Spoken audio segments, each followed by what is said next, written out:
Let it snow, let it snow, let it snow. Man, it doesn't show signs of stop. Hey, welcome to Half the Battle, and welcome back to Winter is Coming. Last time we looked at the Snow Serpent toys from the original toy line. Today we'll be talking about some of the toys that came afterwards, as well as the character. So meet Snow Serpent version 4. This figure came out in 1998 with no original body parts. It was part of the Cobra Polar Force 3-pack. A pack that annoys me for a few reasons. For one thing, it has a Night Creeper in it, not a character I'd associate with cold weather. But more importantly, this pack has two army builders, but also frickin' Firefly, a named character. So if you wanted to army build, you'd end up with a bunch of Fireflies. And sure, you could pretend he's just another trooper, but that's no excuse. Especially since another pack from that year did have just army builders. The Cobra infantry team came with two troopers and an officer, so it's not like Hasbro didn't know how it was supposed to be. Anyway, back to the Snow Serpent. Perhaps looking at this figure, as well as the other two from this pack, you may have noticed a problem. The yellowing on these figures is horrible! And that's not just because these guys are 22 years old. This yellowing happened pretty quickly. I think this is due to Hasbro using cheaper plastic on these 1998 and also 1997 figures. Ignoring the yellowing, the color scheme is nice. Gray, white and some blue. Very subdued, very appropriate, and a huge improvement on the first use of the mold. Except for one thing. There's slightly less detailing on this one, as there are no Cobra logos on the boots. In fact, this guy doesn't have a Cobra logo anywhere on him. I'm assuming this is Hasbro being cheap again because they cut every corner when it came to the 97 and 98 lines. As far as his accessories go, he has the same as version 2 minus the rocket launcher and one hose. I don't mind the rocket launcher being gone personally, but it is another example of Hasbro being cheap. At this point I'm thinking about doing a video on just how cheap they got with the 97 and 98 lines. Let me know in the comments if that's something you'd want to see. Overall, it's a decent figure with decent accessories. I'd put it above version 2, but below version 3. The next Snow Serpent figure came out in the G.I.Joe vs. Cobra line. And for the first time, they're basing a figure on the original's look. So meet Snow Serpent version 5. This figure was released in 2002 with all original body parts. And they certainly managed to capture the look of the original, so kudos there. Though, like with a lot of figures from this year, the body proportions are a little out of whack. The legs are too long compared to the torso, and the head is too small. And also the hands are a little too big, like he's got ape hands, though that could be explained away by him wearing gloves. Still, it's a very good homage to the original figure. It also has some excellent detailing. Like the paint on the goggles, and especially the fur on his arms and feet. It looks really good. His accessories are a mixed bag. Let's start with the worst. A gun that is one of those awful sound attack tabs you're supposed to stick in vehicles. It makes the thing look hideous and is extremely impractical. A little better, but still bad, is the gun that first came with Battle Armor Cobra Commander. Things improve when it comes to his snowshoes. Yes, like the original, he's got snowshoes, though these are smaller. They're also the reason this figure has a unique feature, namely 2 holes in his feet instead of the traditional one, to better keep the shoes snapped on. Next, he comes with a dog. It's nice, I guess. But it's just a repaint of Lost Dog Order. And if you want to army build this toy, you're gonna end up with a bunch of them, so I'm not really a fan. I have, however, saved the best for last. As he also comes with a bitchin' cape. A cape that has the same detailing that's on his boots. It really ties the figure together. I was almost not gonna call this an accessory since you have to remove his head in order to take it off, but it really deserved to be looked at on its own. You know what? Looking at all the accessories? Isn't there one missing? Yeah, no parachute. Which wouldn't be a problem, none of the figures after the first one had them either, but this one has the blue straps. So he has apparently wrapped his crotch in blue webbing for no goddamn reason. Also, no rocket launcher. Overall, it's a pretty nice figure though. My only real qualms are with the body proportions and some of the accessories. But I can overlook those as it was a great homage to the original. And you can always stick a better gun in their hands. The last figure we'll talk about is from the direct-to-consumer line. So meet Snow Serpent version 7. This figure was released in 2005 with no original body parts. Yeah, it's a repaint from a 2004 figure called Snow Wolf.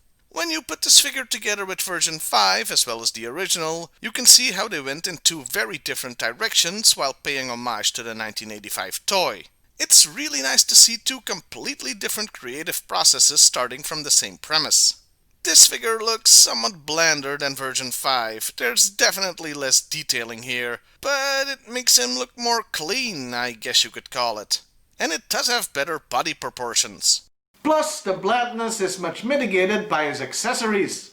And here I have to admit I cheated a bit since he's had an accessory on this whole time. Yeah, his helmet is removable. I kept it on because he looks more like the original that way, and even though it's made of soft plastic, it's so tight it can damage the head when putting it on and taking it off. He also comes with a pretty cool looking gun and pistol. A pistol that he has a molded on holster for, no less. Yeah, this is one of those improvements modern figures have that I can really get behind. I like seeing functioning holsters as they were very rare in the original line. His last accessories are straight from the first version. He's got the snowshoes, the parachute pack and the backpack. They really complete the look and are pretty great. The backpack even has extra detailing with a black paint application on top. This thing is either a recast or straight up the same mold as the original. That does point out one oversight though. Since it's the same as the original, it has the peg to hold the rocket launcher. But guess what? This guy didn't come with one either. So the peg is just sitting there reminding you of that. It's a real shame. Overall, it's a pretty great figure, but only if it has all its accessories. Hell, to really complete the look, you should give him a rocket launcher if you happen to have a spare. And those were all the modern toys I have to show you. What's that you're asking? But Timur, what about the figures with modern body construction? Well, I already talked about those at length 2 years ago when reviewing the 2008 Extreme Conditions Polar Assault Squad pack, so go check out that video. I will say they still look damn awesome, and hallelujah, they had the rocket launcher. So those were all the toys I have. The first one is still the best, followed closely by the modern version. But the real point here is that there was never a truly horrible version of the Snow Serpent. Even version 2 with its color scheme was pretty good. So I'm happy Hasbro never really did the Snow Serpent wrong. With that, it's time to talk about the character, starting with the file cards. Snow Serpents are the Arctic specialist branch of the Cobra Eels, meaning they start off as frogmen, and the best of them go on to get cold weather training, including use of snowshoes, kayaks and skis. You know, I never really thought about it, since he always had such an excellent set of stuff, but the figure could have come with skis too. Oh well, you can always give him another figure skis, I guess. They're also trained in airborne operations or parachuting in Arctic conditions, as well as anti-tank procedures, hence the rocket launcher. The thing to take away here is that they're supposed to be the best of the best, like if an eel went Super Saiyan or something. They still get their asses kicked by the Joes though. The second file card adds that they are trained to drive the Cobra Ice Saber and explains that yes, those hoses keep their weapons from freezing. It also goes into their training a bit, always nice to see. Their barracks aren't heated, they eat cold food and take cold showers. So basically like any barracks in any military. The third and final file card isn't the Snow Serpent one. It describes the Arctic mission team's mission, which is to take out a Cobra laser. And they have to fight platoons of Snow Serpents. Platoons, huh? Too bad the set came with just one. Yeah, not only were these impossible to army build, but the card seems to imply you should. This mail-in set should really have come with more than one Snow Serpent, is what I'm saying. The 1998 card just regurgitates info from the first two versions, and the G.I.Joe vs. Cobra one talks about how badass they are. What's a bit weird is that that card doesn't mention why he's in a 2-pack with Blowtorch. Other cards allude to rivalries, but this one doesn't. I guess they thought the visual of fire versus ice would be enough. Sort of a song of ice and fire, if you will. Version 7 is a copy of this card, so nothing to say there. I'm gonna insert some foreign file card fun here and point out that they were called Sneeuwzoekers in Belgium and Holland, which translates to Snow Seekers. Yeah, it doesn't make any sense to me either. I don't know why they didn't just call them sneeuwslangen or snow snakes, a more direct translation. Come to think of it, why didn't they call them snow snakes instead of snow serpents? A snow snake happens to be a known mythological creature after all, while a snow serpent doesn't exist. Maybe it's a copyright thing, like you couldn't claim to own the name of a mythical creature. And those were the cards. As far as the comic goes, well, I couldn't find anything substantial online of the snow serpents being in the original comic, and I can't remember ever seeing them either. It's possible they showed up at some point, but if they did, they certainly didn't leave an impact. It's not surprising, since the comic didn't do cold weather stories all that much.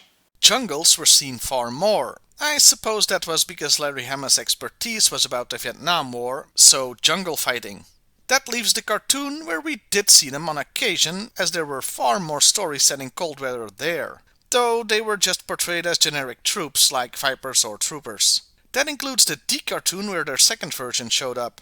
Hell, their most memorable moment that sticks out in my mind is when they weren't snow serpents at all. But rather they were full-sized wind-up toys of the Game Master, where they had clown faces, and nobody noticed.